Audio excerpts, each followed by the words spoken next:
welcome. Well, we can just ask you for questions. This is a good group today. Yes. Again, my name is Alison Simmons. I'm the co-director of the Roxbury International Film Festival. We're in our 7th day.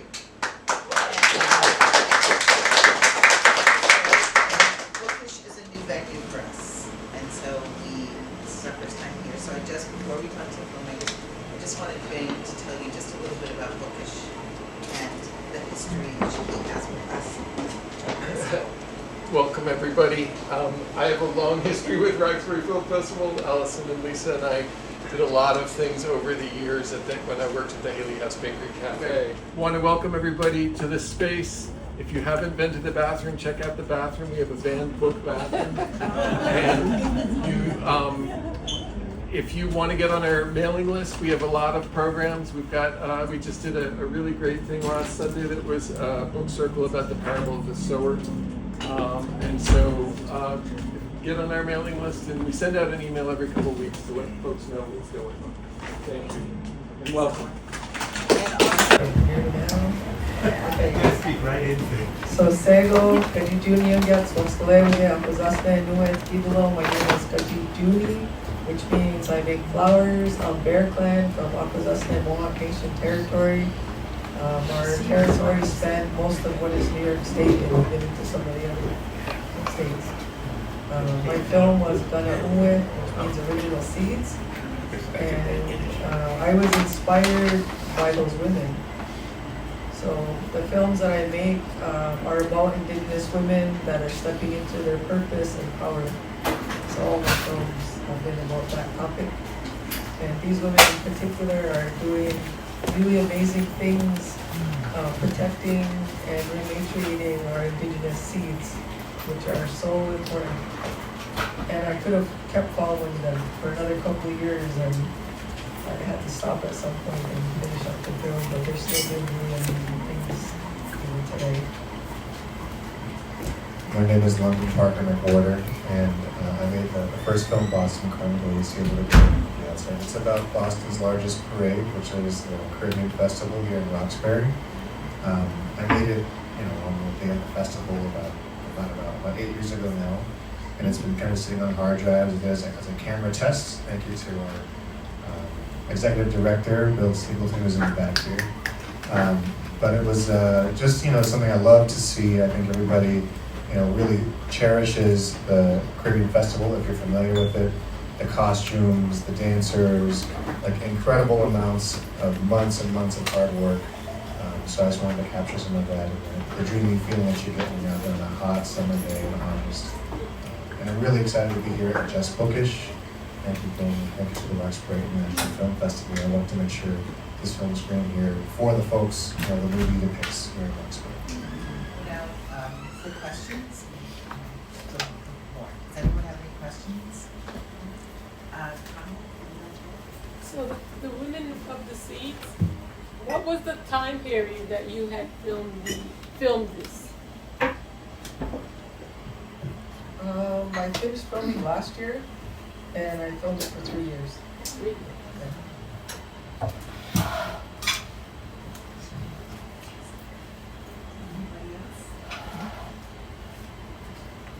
Okay, so we were looking at films from seeds, keeping to the dance floor. There was a theme of replaying what has been lost or threatened. So what role do you think art, storytelling, and ritual play in healing and resistance?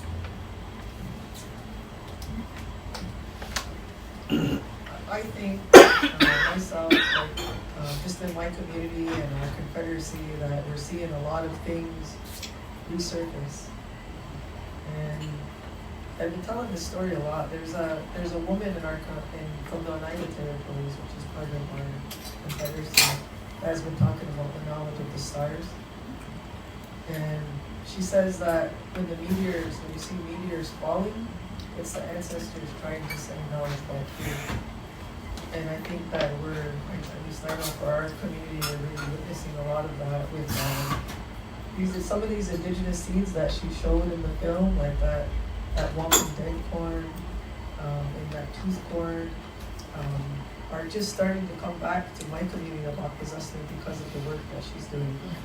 So we hadn't seen those seeds in a long time, and somebody had saved them, and then they came back to us again. So those are the kind of things that I'm seeing right now in my lifetime, and I'm happy to be alive to be able to document that. So that in the future, like when my great-great-grandkids are wanting to know what it was like for us at this time, they're gonna see that. And they're gonna see it from our point of view. I really like the film. I'm a gardener, so I'm always talking about how important it is that the ancestors here in America, saved the seeds back so many times and cultivated these little seeds into plants and flowers that we eat all over the world. There's no potatoes in Ireland, there was no tomatoes in Italy before they came and got the indigenous farmers. So thank you. So yeah, this was about kind of just a celebration. And sometimes, resistance, we think it has to be a struggle, but it's also just being together in community. It's about just celebrating with each other, holding space, and making sure that we can feel, like this, like in the film festival here, folks who appreciate the hard work that it took to make these films, the hard work it took to put this festival together, to create this space that the Book-ish family has made for us, and that is just as important as, say, sometimes the more gritty part of struggle, or sometimes more violent part of struggle. So being together in community and celebrating one another, I think, is just so important. So I'm glad that that film can speak to that little moment of time, that one afternoon, that one day, and hopefully can be, that thing that sustains us through the winter time, those colors that we can think of when we think about our friends and family and the community that we're fighting for. And I think it's really important, even if it's for 2 minutes or 5 minutes, that we preserve every little bit of our, especially in these times, every little part of what makes us, what we can share with others. Did John K. want to respond? You thrown it out there. We're going to say something. The director is not, and the producer is not here. So, Okay. so, Yes, right, he's the film editor. so yeah, I can briefly answer. Alright. Any of us, this is a John Yeah. crew over here. We can answer from here. If I anyone can has speak any louder. questions for John K, this is crew. So what inspired you to make an impact on it? I think there are different sources of inspiration for Jordan.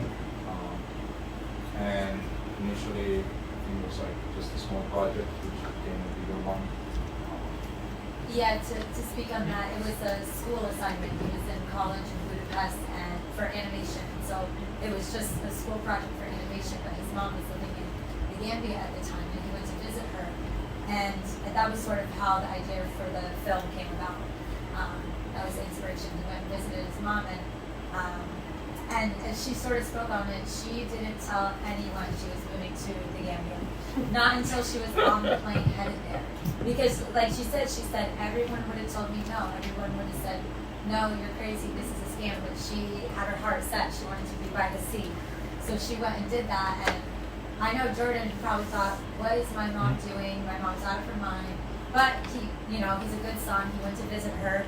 And he was inspired when he met other Black Americans that had moved there and wanted to share their stories. I had a question about that. That book, was that book that the person who was sitting there, is that something that the filmmaker did, or? That was something that the filmmaker created. Created that? Yeah, Jordan created that from scratch. Yes, he is an artist. Yes, That was beautiful. And the different, and as an editor, the animations that were added into some of the scenes that you would not normally associate animation just being layered on to someone's interview. That's we are a bigger team. Some of the animators are not here. Some of the animations are Jordan's as well. But yeah. Yeah, you can tell it come from his style, maybe. An artist is for like project at school was an animation program. So animation is a tool for storytelling. So that was always going to be part of But that story book, that he was telling. Yeah, that book. He's an artist. He's an artist. And Yeah. I just like, Jordan did email us and told us to ask you questions. Oh, okay. I wonder why I'm like pushing Johnny, it's like, okay, we got an email that says, everyone's gonna be there asking questions. But that was interesting, Lolita, because animation shows up in a lot of the films this year in this festival. And so I'm curious, like, why? I mean, we've heard from some filmmakers earlier in the week that it's kind of a way to tell a story in a different way. But this year especially, we see a lot of films with animation. So is it a new tool being used, and why?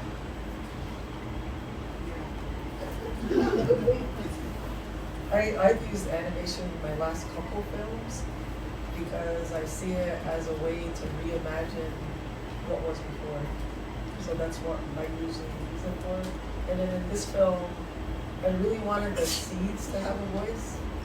So I had the little seed animation pop up whenever they were talking because the film is about them and the people that we carry and they're protecting them. So that's what I used it for. I'm actually looking for an animator. We'll ask Jordan. Yeah, we'll ask Jordan.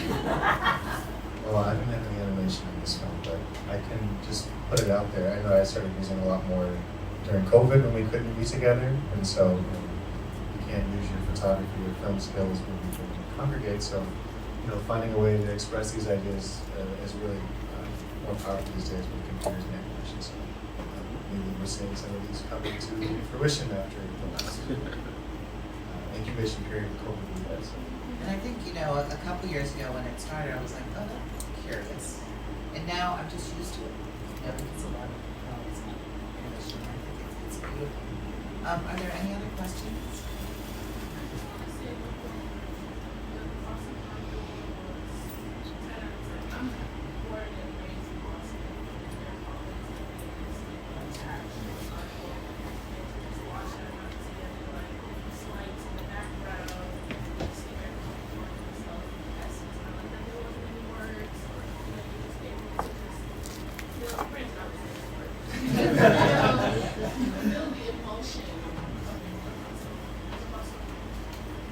Thank you. That's the idea. Is really just if you've been in there, it's incredible.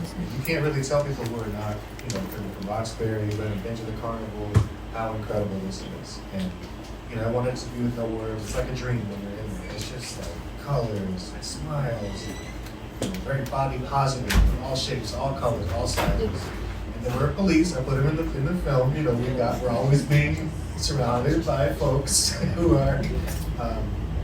Also, it's infectious. Even them, they have to smile. They have to dance. It is, it's such an incredible experience. So I'm really glad to bring that back to the film festival. Share the name and again capture it for that moment, but really share it with the folks who need to know. If you're too scared, please don't come. But this is very important. It's so beautiful. It's such an incredible experience that we can share together, and it's so many people's hard work. So I just put my camera out there. All the dancers, all the costumers, the floats, the sound systems, the steel drum bands, the organization. So it's just my one little piece to try and capture something that we all got to share and feel about. So, And I think we do get that flavor in the real short piece. And that's what I was saying too. Even for 2 minutes, you feel the energy. Anybody else in the back there? I have a question for both filmmakers. What's next? I'm in research and development right now for a film about waffle. So following 3 Oneida women that are trying to get one of the last waffle belts that was made by our people that is now in the Field Museum in Chicago. So that's just a little bit about it. And then I'll do the scripted piece that I'm interested in the animation, but I won't talk too much about that. Yeah. Next is I'm always playing with images and video, so it's a lot of technical stuff. But usually like this piece, I like to let the subject matter come out and speak to me, and then let that be the clay that I work with. So nothing specific, but always play.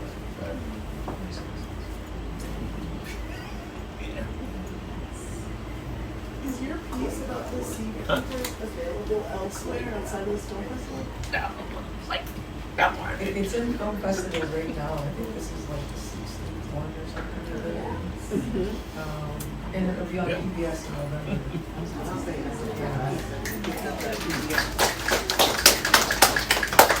What's next for Jordan?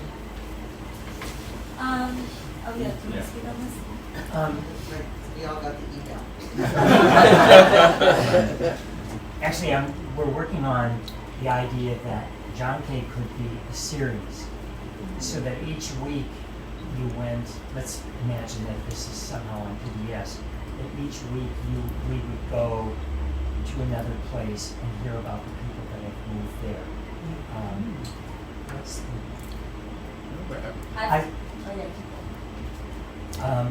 I want to say that the quote we're looking at is from Marcus Garvey. There's a quote, well, part of the quote is someplace else. And so, as a working title for a series about people that have left the United States for someplace else, we felt like we did the job of that title. So, stay tuned.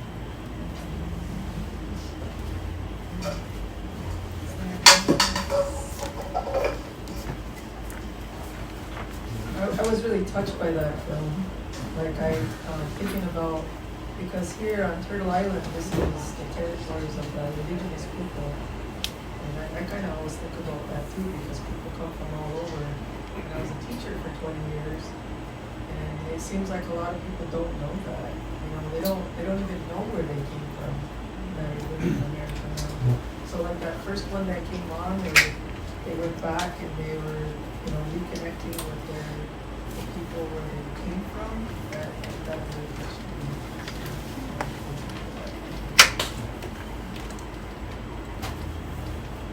Can I just add something about when I was watching it and thinking, you know, I have my ancestry done, I'm like 10% of 10 things. And, you know, where's the culture in being an American born in the 50s with all the practices being centered around popular culture? You know, what is that culture? And what can I hope to, you know, instill in my grandchildren now to go forward 7 generations when really all I have is pop songs, junk food, you know.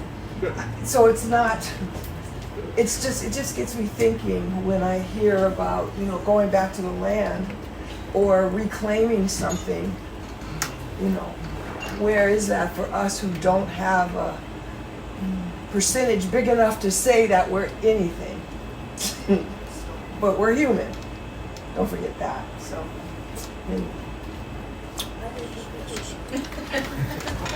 So can I ask a question back toward that? So when thinking about the United States and thinking about the culture in the United States, and I'll make some assumption here and saying potentially African American culture, right? There's a deep tradition of African American culture that is outside of just popular culture, right? And sure, when we express it to the world, it's popular and it's commercialized.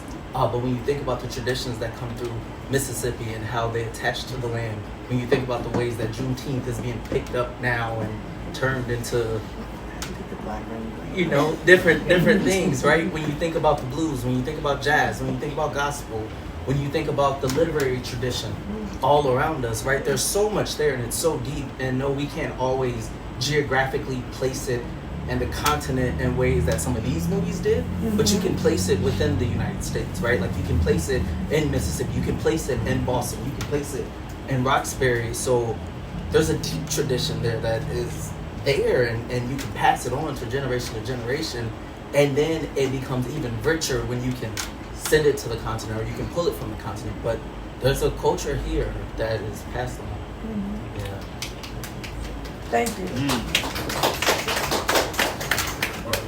I also think that we have genetic memory, and I think that comes through for me as a filmmaker when I'm making movies, or when I'm doing pottery. I'm also a potter, and that's a tradition that we had lost for hundreds of years and have brought it back.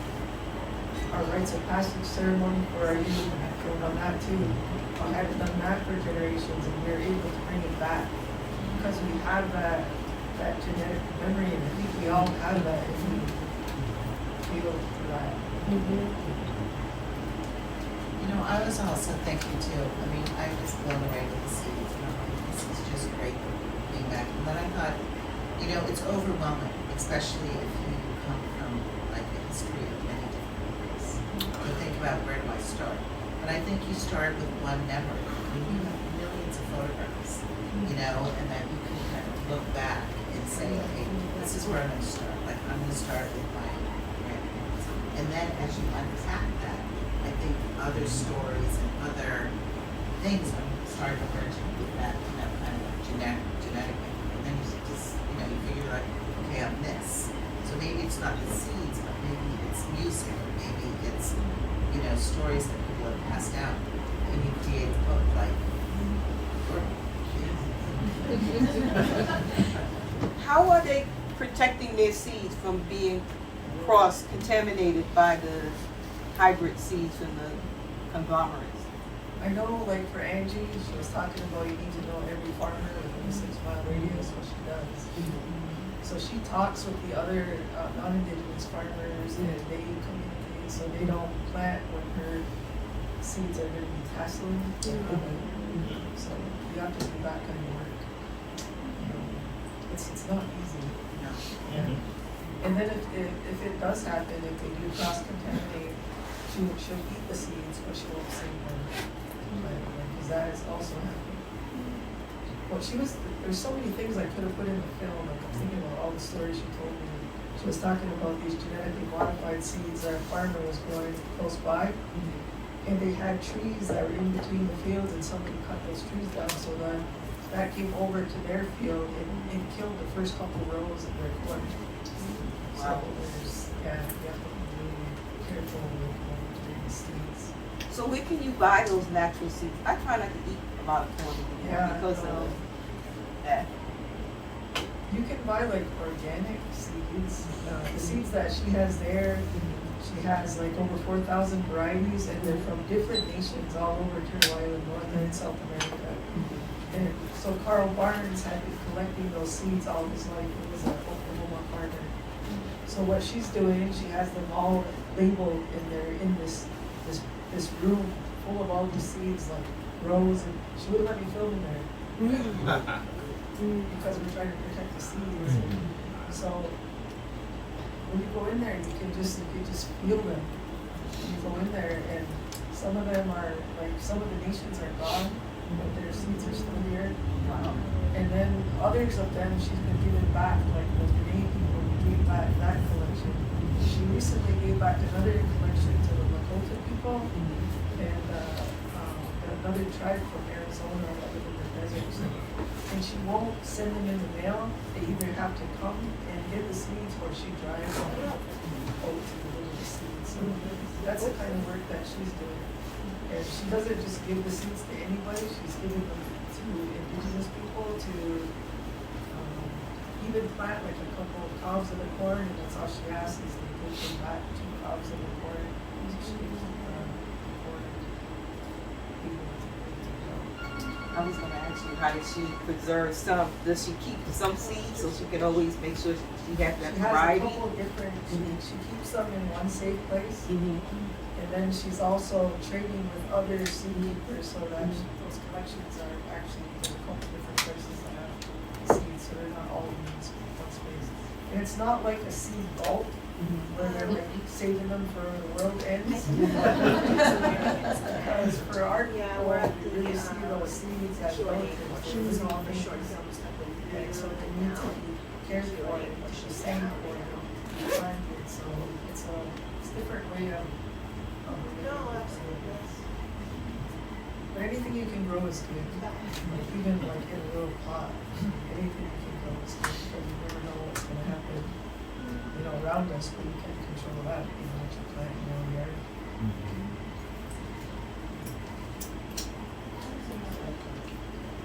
Not a question. I'm a scientist, and one of the things I've been thinking about with the social conditions for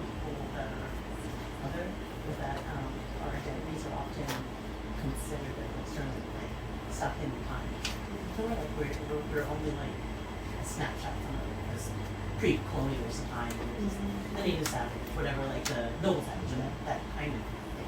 And I'm just thinking about how are we allowed to modernize and to grow? And like actually, both of your movies kind of made me sort of think about that. Like I was thinking about the next generation of Jamaican immigrants, like for a lot of us, like your parents do one thing so that you can do maybe something else, even though that thing that they were doing maybe was rooted in culture. So that was one thing that also was the season.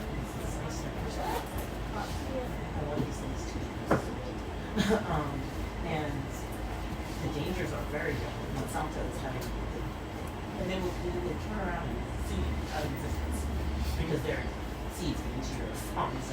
So like, how do you make sure that like, that is a keepsake, that is it's a for humanity. How do you think about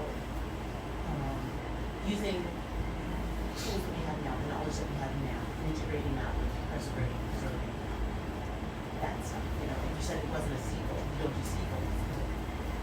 Is there a way to protect them? Sequencing. Like something to preserve that from the dangers that are. I think that science is catching up with us, not the other way around. That's my thought on that, because a lot of the things and the practices that indigenous people do to take care of the land, they're seeing that that's how you can sustain it. So even when you think about all of the forest fires that are happening, indigenous people took care of the land so that we wouldn't have those big forest fires. They would put do the fires and little fires, so we wouldn't have the big fires. So that's one example. I think there is things that we can do with science, like those Carnival guys that took those seeds back to North Carolina. They planted some of them and they didn't grow. So they did take them to a lab to have them analyzed. So that there is some ways they can marry those things together. But my own personal thought about it is that you need to be in a relationship with those things, with everything really. So anything that's on the earth, if you're in a relationship with it, you're going to treat it differently. So that's my thought about it personally. And I do think science can help, but I also like that. I know indigenous scientists. Yeah. We were all scientists. Yeah. Absolutely.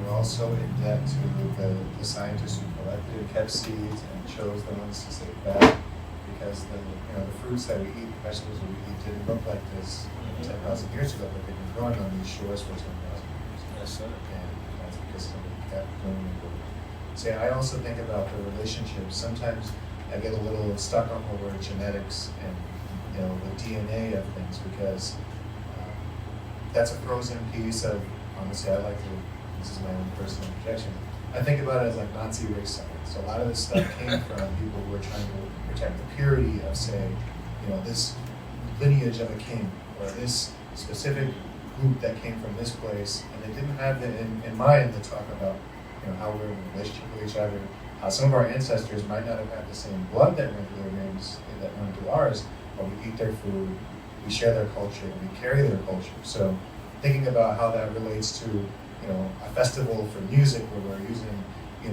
Japanese drum machines and Chinese electronics on a float made in Detroit and in Mexico to celebrate culture from the Caribbean. I don't share blood with any of those folks, but I carry those, and those are the things that I think of when I think of my family. So I definitely think there's a conversation to be had about what we think of science, because science is not immune to politics. And again, this is my little personal connection, but thinking about ancestry and thinking about culture that we can share, because again, not all of our ancestors look the same way as us, and our ancestors after us are not going to look the same way too. This is really interesting conversation. I appreciate it. I have a question to London. What was your creative process? You said that you just let the different images come to you. How did you finally settle with that process? Because it's arresting images like that. I thought they were very beautiful. Most of my work is as a photographer, and so it's about working inside the frame and what you put in there, what you exclude, and then it was really trying to find the relationship between the different images. So, when you're in the moment shooting, it's about responding to something that you see through the camera. So it's a person, it's like eyes, it's a smile, it's a moment that you can feel familiar with, and you try to turn your brain off after you've gotten all the views and you try to forget. And then in the editing process, the editing is a totally different thing. So much respect to our editors. You have to do a lot of editing after 3 years of shooting, many states and seeds and all the labels. The editing is a whole different process where you try to let they just talk to each other, so that way when it flows, it feels like the dream, like the music. It has its own kind of internal logic. So you try to make it as unconscious as possible, so that on the other side, it feels as easy to digest as possible.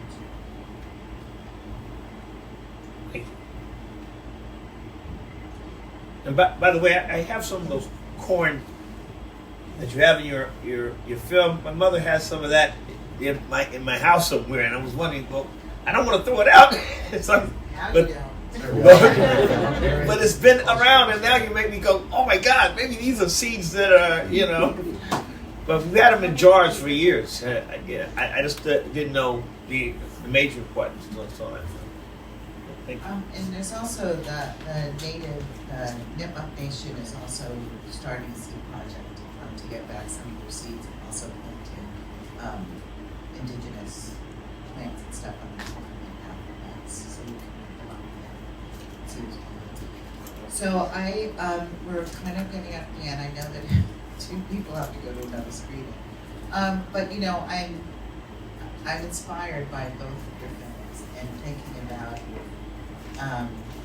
Really looking like what we were just talking about, looking deeper at what I can do to start collecting these, because you always never have time.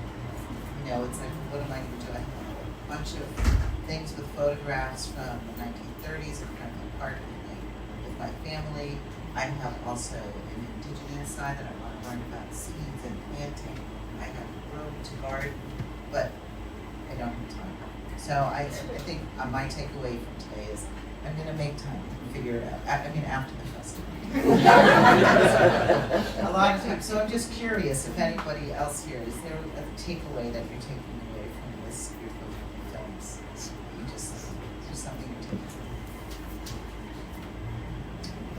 I have heard from oral history about my family's indigenous lineage, but also as an African American in Boston, where a lot of the people in the town now weren't actually from here, but are now hopefully pouring back into the city, what the city's giving to them, but feeling that genetic memory, watching all of the films in combination, as well as thinking about genetic memory and how, where the land claims you. Being from the Caribbean, I'm not, but being in Roxbury around all your people and pouring into this land and then pouring back into you is really beautiful to watch. I think it's important for us to tell our children about the history, so when we go to heaven, they'll be able to carry on the tradition. And we all have photograph books that pile up somewhere in the corner of the house. That's a good time to sit down with your kids and say, oh, this is your great-great-grandmother. This is what we used to do when I was your age together. Because I remember, I'm from New York, and every summer my mother used to send my sister and I to South Carolina on a train. And she used to say, don't move unless you have to go to the bathroom. Okay? And that's like, well, why can't we move? And she was telling me about, the slavery and the history. And then my great-grandmother lived in the country. I mean, country. And she didn't have running water. And she didn't have a bathroom. And we used to go to the outside in the pump and pump the water and bring it into the house and put it in the fireplace and then put it in this tub. And it's like, oh. And I tell kids today, you lucky you got a bathroom. You know, or just make sure that they are grateful for what they have, opposed to what we used to have back in the olden days. So it's our responsibility to pass on the tradition for our kids and tell them, listen, be grateful for what you have. Because back in the olden days, they worked very hard to get what they have. And we don't want to lose what we have. I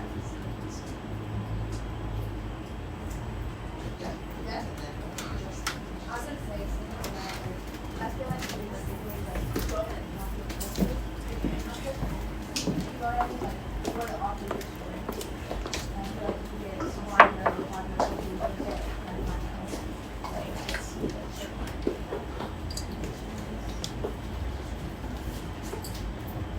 I am both motivated and inspired. Motivated because my family is for many years to write down American history, which I have neglected to get started but not complete. And I'm inspired by Jordan's book. So just thinking about that is in some examples, in some method, in some ways of how do we do this? What is the best way to share our family histories with our children? I think my takeaway is that there's loss, there's reclaiming, there's joy. I mean, that's the thing, you know, loss, reclaim, joy, loss, reclaim. It's just like this, like the earth that we're on, that is just this cycle. And, you know, I just want to, this is someone who started off at the film festival in 1998 when we did our award, when they did their award ceremony in a driveway in Roxbury. And, you know, what is it, 27 years? 27 years. 27 years! Come on! I really appreciate to say, finding your own time, the time you're going to take is, I really appreciate everybody taking time today. You know, filmmakers and industry audience members, because that's what it's about. We're getting together. You know, people have been getting together on this land for 10,000 years.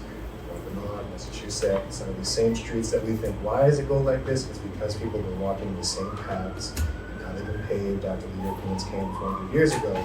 But getting together, coming together here on the shores of Massachusetts Bay, on Turtle Island, really appreciate that.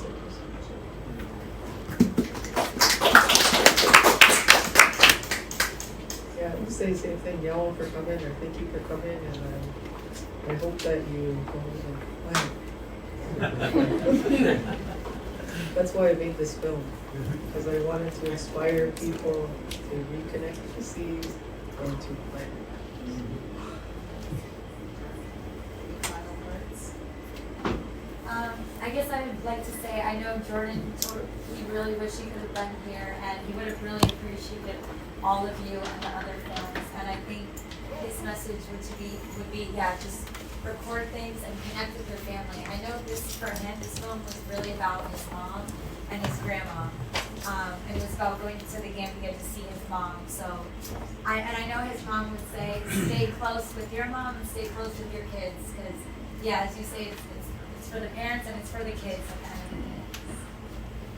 Thank you, and thank you guys so much for sharing, and thank you for sharing your films with us. So we have 2 more days, 2.5. We have 1, and we have 2 more days of festivals. And just a reminder that at 12 o'clock in the afternoon on Zoom is our daily reads, where we have screenwriters. We have hired actors to read screenwriters' screenplays, and those are really cool. And 2 of them have made it from daily reads into the festival, so it's a nice stepping stone. All right, so have a nice evening. We'll see you all later.